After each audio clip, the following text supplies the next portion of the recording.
yo, yeah, yeah. Well, I started music realizing that I could do something commercial was in high school. In about 2007, I was completing my high school. So when I left Midland High School, where I did my Form 6, I called up my uncle Vampino. Vampino is actually my uncle. So I called him up and I'm like, yo, you guys have a studio. They had started Swangs, but it was at Muswangari. So this is about 2008 is when I did my first track. I remember actually Benon backed me up in that song. He helped me to write it. Vampino came in and wrote for me some of the dance soul and what. Because I had something, but it was very raw as a young boy. So 2008 is when I stepped into a professional studio. And I did my first track, Isabella. In fact, it's on YouTube. It went to number 3 on East Africa TV back then. And in 2010, I had to start campus. I studied law while at campus at Uganda Christian University. So in 2010, I had to kind of balance the books and the music. So when I went to campus, the biggest option I could have was to become Vampino's backup. So I became Vampino's backup. I'm the young boy you would see there dancing, jumping, and with the mic, of course, backing him up on every song. I did that for about 6-7 years. And we toured Europe, we toured parts of Africa, South Africa, Zambia, Namibia, Kenya, Tanzania, Rwanda, Burundi. We've been there, I've been to Denmark, Italy, Sweden, Norway, Finland, France. The UK not yet, but I'm coming soon. Then Uganda, we've done about 50 districts all over in that time frame of the 6-7 years. So actively I was under Vampino, and of course I recruited one talent called Sloban, rest in peace my brother. And Sloban was fitting in when I was at campus. When I wouldn't be around, Sloban would come and do the backups. So I finished my campus in 2015, and I had to come back big in the industry. I wanted to really come and make my own stand, but I had to have an entry point. So I went back to Vampino. We did some tours, and in 2017, I decided, it's time to go solo. So in 2017, I went solo, but I did not go solo alone. I went with Sloban, so we made a duo. It was Sloban and Ra. And in between there, Kaskas, a former Boys in September artist from Sweden, he came and also made an album with us, which we titled Expendables. That album is so exclusive.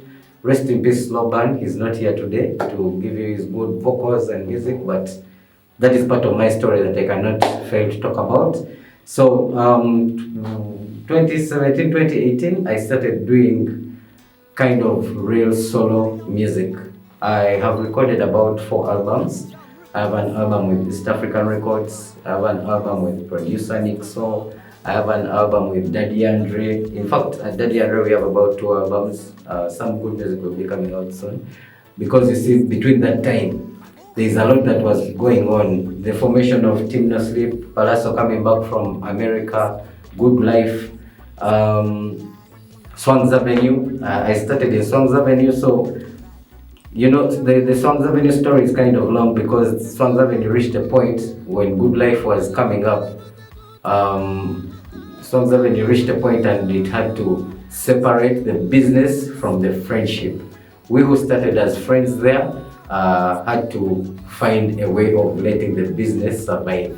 So many artists talk of Michael Ross, talk of James B, talk of Zulanda, talk of Barbara, talk of Vampino himself, talk of even before the Vickers came in later on. But anyway, Swangs was a big change in the music industry, and Good Life, because they released their first Nyambura album under the production of Benon, business became business and we had to separate. We formed up what they call Chiwundo. Chiwundo, if people have heard of Chiwundo, that was an East African label. We had Sparks from Rwanda, we had K Brown from Kenya, we had Miss Erica from Burundi, and then there was Vampino, Barbara Sloban, and Ras Kayonga from Uganda.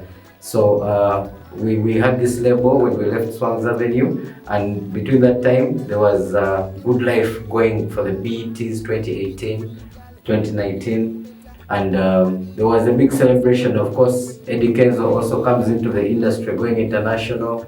You know, a lot of competition there. So anyway, 2020, COVID is kicking in, but 2019, I had a Mr. Ra tour. Maybe one thing I didn't mention, Baba Ra is the same as Mr. Ra.